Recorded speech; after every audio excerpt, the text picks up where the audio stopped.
Good afternoon. It's Jeffrey Christian of CPM Group. It's about 1:25 in the afternoon on Monday, the 6th of November. I'm recording this for release on Tuesday, the 7th of November, due to our scheduling issues that we have tomorrow. I want to talk about shorting gold and silver. Been talking a little bit about it, and we've been talking about gold and silver futures and options markets. And it's clear that some of the people who hold themselves out as experts about commodities markets and precious metals are getting it wrong. And it's also clear that a lot of other investors don't quite understand what it means for shorting. And very importantly, the difference between shorting and selling, right, is very important. In our comments on our Friday video, there were quite a few people who said, "Oh, I understand it now. Shorting and selling are different things. If you're shorting, you're selling something in the futures or forward market. But if you're selling it, you're selling it." This is an apple I bought at the farmer's market in my neighborhood yesterday, Sunday. Yeah, I bought it on a Sunday. I'm going to eat it after this recording. The guy who sold it to me was not shorting apples. He was selling me apples from his inventory. It's very important to understand, and we'll get into that more. Now, there were 2 or 3 comments that I want to point out. One is somebody said, the explanations that you're making on futures and options and physical markets in these videos is very good for us to put in these videos. And that's good because we're trying to help people understand futures markets and precious metals markets in a world where these markets are full of misinformation and misunderstanding and disinformation and outright lies. There's a saying in the financial markets: those who know don't say, and those who say don't know. And that's definitely true in the precious metals markets, which is one of the problems that we have with the internet. You find a lot of people who don't know saying stuff, and there is a paucity of people like CPM Group who are in the business of providing good information from the markets, from the inside of the markets. We do a lot of work with mining companies, smelters, refiners, industrial users, institutional investors, and we understand how these markets work. Most of the people who understand how these markets work don't make public service announcements explaining it. Another comment that we got said that we should stop addressing stupid questions in the comments and focus on what's important in the gold and silver market. And I think that those 2 comments, this video today, is the intersection of 2 seemingly contradictory comments. How people sell and short commodities is important to understand. And it's something that a lot of people do understand, but clearly other people don't. There was a third question that I'll address very briefly. If central banks are buying gold, who's selling it? Well, it depends on who's selling it.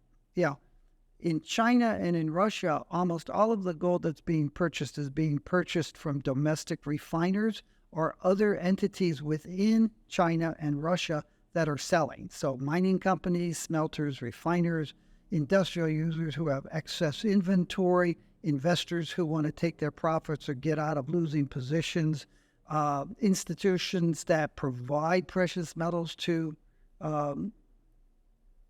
investors, jewelry companies that have excess inventory. Those groups will tend to sell, and the People's Bank of China will buy primarily, almost exclusively, in the domestic market from domestic gold supplies. I've mentioned in past videos, the Chinese government has a policy: the gold in China stays in China. It's not true for silver, but it's true for gold. In Russia, it's the same sort of thing.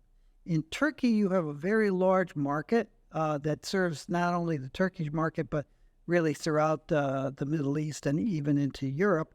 And so you have a flow of metal coming out of all of those different types of sources, and that gets refined and it gets sold into the bullion market. So when central banks are buying, and by the way, they're buying probably half of what you think they're buying if you're listening to the marketeers on the internet. But if central banks are buying, as are investors, and investors are probably buying twice as much gold this year as central banks, if they're buying, all those other groups are selling. And again, they're selling from inventories if they're selling in the physical market, right? So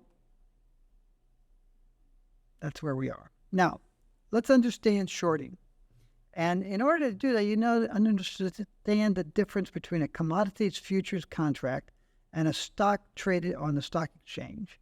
The Reddit boys, the Wall Street boys who went after GameStop and then the silver market, didn't understand the difference between stocks on a stock exchange and commodity futures.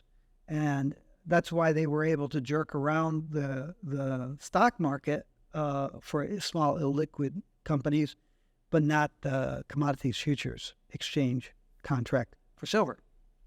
The underlying physical commodity in a commodities market is equivalent to a stock. The physical commodity does not trade on a futures exchange, but the stocks trade on stock exchanges.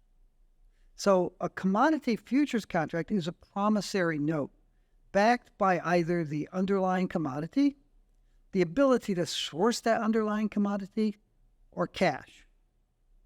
The equivalent of a commodities future contract in the stock market is not the stock traded on a stock exchange. It's the stock equity futures contract that's traded on a commodities exchange, starting in the early 1980s. Now, to short a stock on the stock market, you have to borrow that stock from someone who has it, who owns it, or who has borrowed it from someone else. The way you may short the gold or silver forward physical market, if you want to short gold and silver in the forward market, it's a promissory note, but you may well have the metal that is owned by somebody else that you borrowed it. You don't have to in commodities, unlike in stocks. To short a futures contract, you don't need to borrow gold or silver futures from somebody else. You can simply sell short. Futures contracts do match. For every long contract held by someone, there is a short contract held by someone else. And that's very important to understand.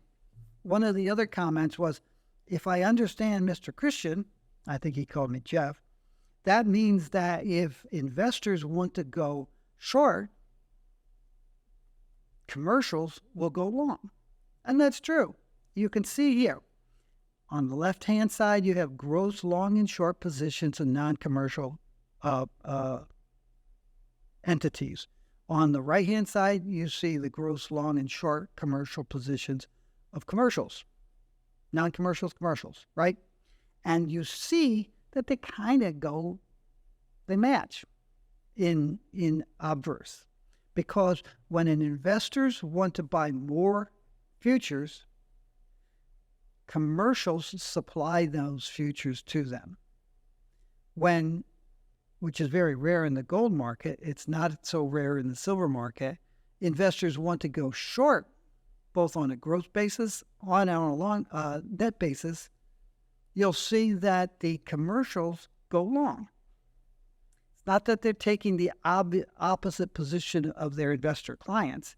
It's that they're providing the positions that their investor clients want, right? Again, as I explained last week, and most people I think understood, the active participant in a futures contract is the investor or a commercial producer, refiner, or fabricator who wants to establish a long or short position. And the commercials, the banks and brokers and trading companies, provide that. If the investors want to go long, they'll go short. If the investors want to go short, they'll go long, right? They're the passive response to the active decision as to whether to buy or sell on the part of investors and industrial commercial operations. So you can see here in answer to another question, yes, investors sometimes want to go short. In fact, at any given time, some investors are short and some are long. Investors tend to play markets on the long side. So in gold especially, you tend to see the investors being net long as well as having gross long positions. But some investors are always short. And it's like 15 million ounces right now. It's not a small amount. Similarly, on the commercial side, you have a net short position, but you have very large net gross longs and gross shorts. Gross longs were up around 40 million ounces just a couple years ago when investors were selling their gold and silver because we were going into the lockdown and COVID.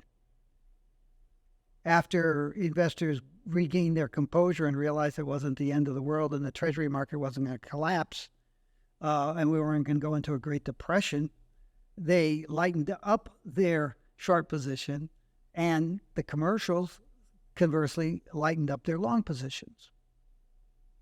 Commercials, the futures contracts match because unlike in the stock market where you can have a stock and somebody owns it and then he lends it to somebody and he lends it to somebody else and he lends it to a third person, in the futures market, every contract that's bought is sold and every contract that's sold is bought.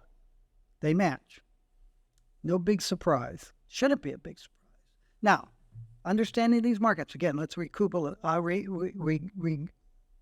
some of this. Shorting is not selling. Some sellers are not shorters. They have inventories. Shorting futures is quite different from shorting equities. Shorting equities is akin to shorting physical metal. Shorting futures is akin to shorting equity futures. Naked shorting is when you don't have an underlying position, but you think the price is going to fall, so you just go short. You sell a futures contract in the expectation that when that promissory note comes due, or sometime between now and then, you will be able to buy it back at a lower price and keep the profit. That's naked shorting. Covered shorting is what commercials do, and usually they're required to by their banks. The people who loan them money to be in the business of being commodities trading entities say, I will loan you that money, but given the volatility of commodity prices, you have to be 100% hedged at least at some point every day. If you're not, I pull my loan. So they cover their shorts. If you see a lot of shorts on the part of commercials, it's because there's a lot of longs on the part of industrial entities and investors. And selling what you have in inventory is not naked short selling. So, as I've explained in previous videos, you look at a couple billion ounces of silver bullion that's unreported inventories, and maybe half of that, maybe 1 billion ounces, is owned by banks and trading companies.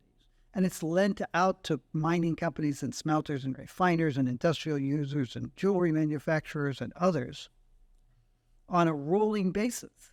And they have an inventory, just like any other commercial entity. Yeah, Walmart has a warehouse someplace with a bunch of shirts. Banks have depositories with gold and silver. And if an investor comes and says, hey, I want to go long, they can loan it to them from their inventory. They can loan it to them directly in the physical market. They can loan it in the forward market. They can loan it in the futures market.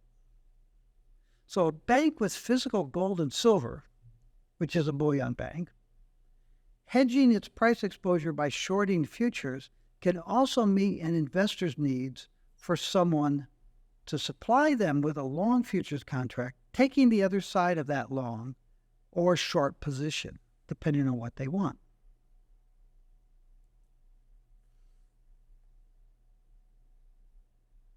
Sorry, that's a duplicate of an earlier slide. A realistic perception of the COMEX gold open interest. I used this chart last Friday, and I'm repeating it because you're still hearing people talk about, oh my God, banks shorted 5 million ounces of gold in recent days. It was actually recent weeks, and it actually goes back to, let's say, October 8th right after the Hamas attack on Israel. It's not that the banks have shorted 5 million ounces, it's that investors wanted to go long 5 million ounces given the increased political and economic risks abroad in the world. And the banks supplied that. And you can see here that those 5 million ounces took it up to a relatively low level. I mean, there's nothing astounding here. Open interest has not shot way up. It's a fraction of what it was a year and a half ago. So it's not a big deal unless you don't understand what you're talking about. I've mentioned in the past, CPM Group did 2 market alerts for its clients in the course of October. One was our long-term economic outlook. It goes out 10 years and talks about the economic issues that the world's facing. And then the other one was called Deficits, Debt, and Gold, talking about deficits and debt on a global basis, as well as in terms of the U.S. federal debt, and how the global debt situation is much more critical and worrisome than the U.S. Treasury debt. Those 2 market alerts are available to our clients. Additionally, we'll have our 4th quarter open forum on Wednesday, the 6th of December. If you want to participate in that forum, if you want those reports, you should become a client. You can do that by going to www.cpmgroup.com. You can buy some of our research. You can sign up as a retail investor client. You can sign up as a non-retail client if you're a larger entity. You can also send an email to info@cpmgroup.com and saying, hey, I want to talk to you about becoming a client. I want those market alerts. I want to participate in the open forum and other valuable instruments and tools that you get by being a client of CPM Group. That's all I have for now. Take care. We'll have another video for you on Friday where I hope to probably talk about debt, deficits, and gold. Bye.